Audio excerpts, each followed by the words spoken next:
Rémi Trottin, évidemment, beaucoup de choses, beaucoup d'annonces d'emblée. En 1 minute, en début de discours, Emmanuel Macron a fait beaucoup d'annonces, Jérémy. Oui, beaucoup d'annonces concrètes qui étaient très attendues par les Français pour cette phase 3 du déconfinement qui commence dès demain. La France passe en vert sur tout le territoire métropolitain, à l'exception donc de la Guyane et de Mayotte, ce qui fait que les bars et restaurants, notamment de l'Île-de-France, vont pouvoir rouvrir. Il faut noter également cette importante déclaration. Cette fois, à partir du 22 juin, tous les enfants scolarisés retourneront à l'école. L'école redeviendra obligatoire.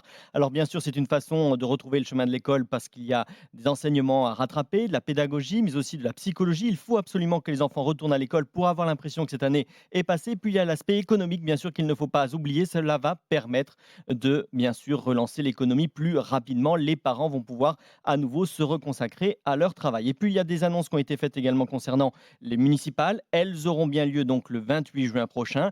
Et puis très concret, très attendu également, à partir de demain, il y aura des facilités. Les visites seront à nouveau autorisées dans les EHPAD pour voir nos aînés.